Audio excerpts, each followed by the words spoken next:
I'd like to reimagine education. The last year has seen the invention of a new four-letter word. It starts with an M, Mooc, massive open online courses. Many organizations are offering these online courses to students all over the world, in the millions, for free. Anybody who has an internet connection and the will to learn can access these great courses from excellent universities and get a credential at the end of it. Now, in this discussion today, I'm going to focus on a different aspect of Moocs. We are taking what we're learning and the technologies we are developing in the large and applying them in the small to create a blended model of education to really reinvent and reimagine what we do in the classroom. Now, our classrooms could use change. So here's a classroom at this little three-letter institute in the northeast of America, MIT. And this was a classroom about 50, 60 years ago, and this is a classroom today. What's changed? The seats are in color. Whoop-de-doo. Education really hasn't changed in the past 500 years. I mean, the last big innovation in education was the printing press and the textbooks. Everything else has changed around us. From healthcare to transportation, everything is different, but education hasn't changed. It's also been a real issue in terms of access. So what you see here is not a rock concert. And the person you see at the end of the stage is not Madonna. This is a classroom at the Obafemi Awolowo University in Nigeria. Now, we've all heard of distance education. But the students way in the back, 200 feet away from the instructor, I think they're undergoing long-distance education. I really believe that we can transform education both in quality and scale and access through technology. For example, at edX, we are trying to transform education through online technologies. Given education has been calcified for 500 years, we really cannot think about re-engineering it, micromanaging it. We really have to completely reimagine it. It's like going from ox carts to the airplane. Even the infrastructure has to change. Everything has to change. We need to go from lectures on the blackboard to online exercises, online videos. We have to go to interactive virtual laboratories and gamification. We have to go to completely online grading and peer interaction on discussion boards. Everything really has to change. So at edX and a number of other organizations, we are applying these technologies to education through Moocs to really increase access to education. And you heard of this example where when we launched our very first course, and this was an MIT Hard Circuits and Electronics course about a year and a half ago, 155,000 students from 162 countries enrolled in this course. And we had no marketing budget. Now, 155,000 is a big number. This number is bigger than the total number of alumni of MIT in its 150-year history. 7,200 students passed the course, and this was a hard course.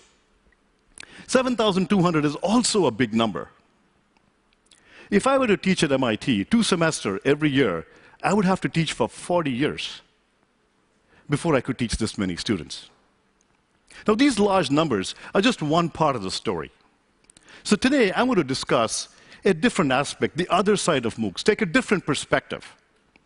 We are taking what we develop and learn in the large and apply it in the small to the classroom to create a blended model of learning. But before I go into that, let me tell you a story. When my daughter turned 13, became a teenager, she stopped speaking English. She began speaking this new language. I call it Teenlish. It's a digital language. It's got 2 sounds, a grunt and a silence. Honey, come over for dinner. Did you hear me? Silence. Can you listen to me? So we had a real issue with communicating, and we were just not communicating. Until one day I had this epiphany. I texted her. I got an instant response. I said, no, that must have been by accident. She must have thought, it's some friend of hers calling her. Then I texted her again. Boom, another response.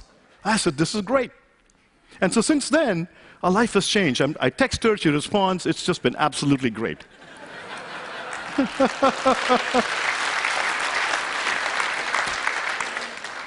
So our millennial generation is built differently.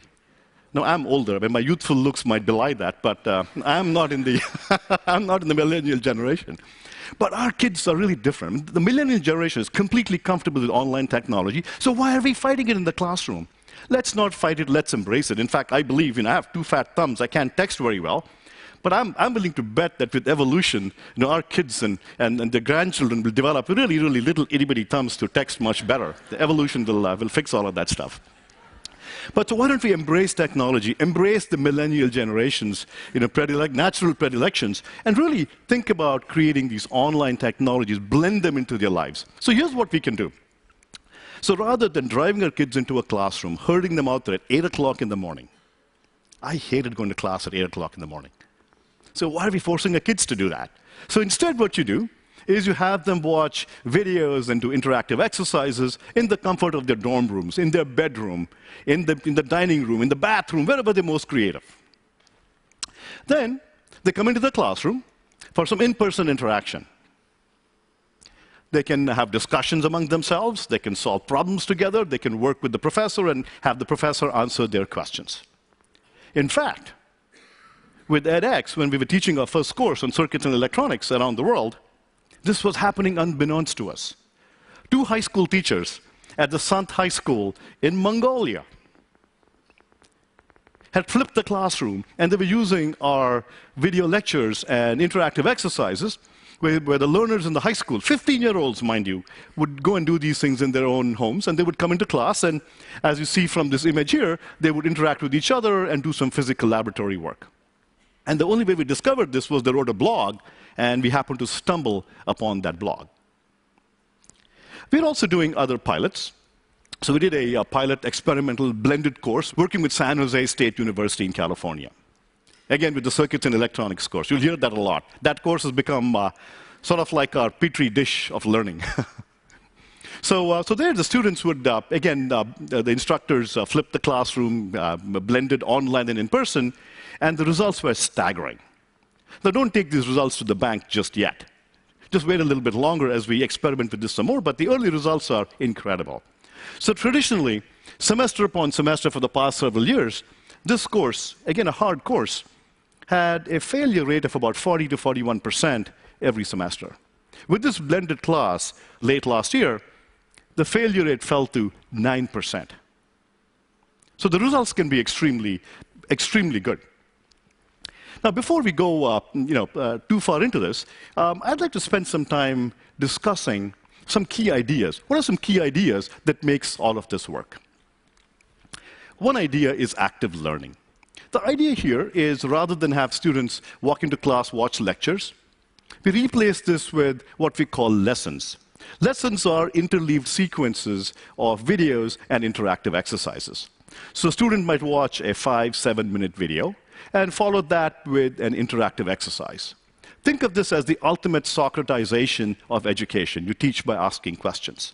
And this is a form of learning called active learning, and really promoted by a very early paper in 1972 by Craig and Lockhart, where they said and discovered that learning and retention really relate strongly to the depth of mental processing. Students learn much better when they are interacting with the material. The second idea is self-pacing. Now, when I went to a lecture hall, and if you were like me, by the 5th minute, I would lose the professor. I wasn't all that smart, and I would be scrambling, taking notes, and then I would lose the lecturer for the rest of the hour. Instead, wouldn't it be nice with online technologies, we offer videos and interactive engagements to students? They can hit the pause button. They can rewind the professor. Heck, they can even mute the professor. So this form of self-pacing can be very helpful to learning. The third idea that we have is instant feedback. With instant feedback, the computer grades exercises. I mean, how else do you teach 150,000 students? Your computer is grading all the exercises.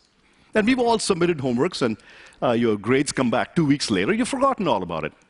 I don't think I've still received some of my homeworks from my undergraduate days. Some are never graded. So with instant feedback, students can try to apply answers. If they get it wrong, they can get instant feedback. They can try it again and try it again. And this really becomes much more engaging. They get the instant feedback. And this little green check mark that you see here is becoming somewhat of a cult symbol at edX. Learners are telling us that they go to bed at night dreaming of the green check mark. In fact, one of our learners who took the circuits course early last year, he then went on to take a software course from Berkeley at the end of the year. And this is what the learner had to say on our discussion board when he just started that course about the green check mark. Oh God, have I missed you. When's the last time you've seen students posting comments like this about homework? My colleague Ed Berchinger, who heads up the physics department at MIT, has this to say about instant feedback. He indicated that instant feedback turns teaching moments into learning outcomes. The next big idea is gamification. All learners engage really well with interactive videos and so on. They would sit down and shoot alien spaceships all day long till they get it. So we apply these gamification techniques to learning, and we can build these online laboratories. How do you teach creativity? How do you teach design? We can do this through online labs and use computing power to build these online labs.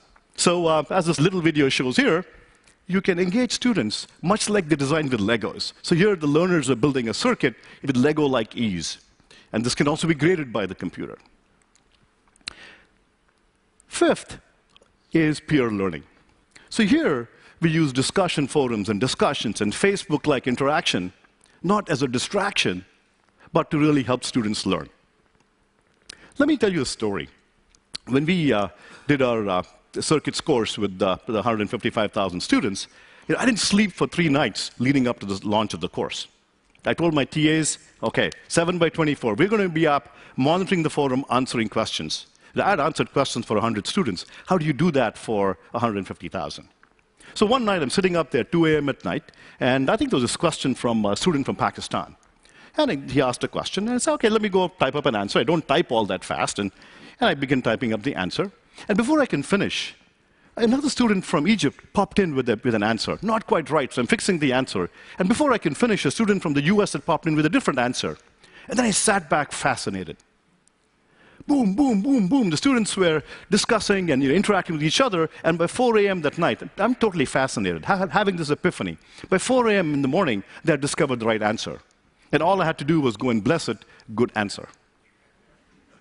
So this is absolutely amazing, where students are learning from each other, and they're telling us that they are learning by teaching. Now, this is all just not in the future. This is happening today. So we are applying these blended learning pilots in a number of universities and high schools around the world, from Tsinghua in China to the National University of Mongolia in Mongolia to Berkeley in California, all over the world. And these kinds of technologies really help. The blended model can really help revolutionize education. It can also solve a practical problem of Moocs, the business aspect. We can also license these MOOC courses to other universities, and therein lies a revenue model for Moocs, where the university that licenses it with the professor can use these online courses like the next generation textbook. They can use as much or as little as they like, and it becomes a tool in the teacher's arsenal. Finally, I would like to have you dream with me for a little bit. I would like us to really reimagine education. We will have to move from lecture halls to e-spaces. We have to move from books to tablets like the Akash in India, or the Raspberry Pi, the $20. The Akash is $40. We have to move from bricks and mortar school buildings to digital dormitories. But I think at the end of the day, I think we will still need one lecture hall in our universities. Otherwise, how else do we tell our grandchildren that, your grandparents sat in that room in neat little rows like corn stalks and watched this professor at the end, talk about content, and you didn't even have a rewind button. Thank you. Thank you. Thank you.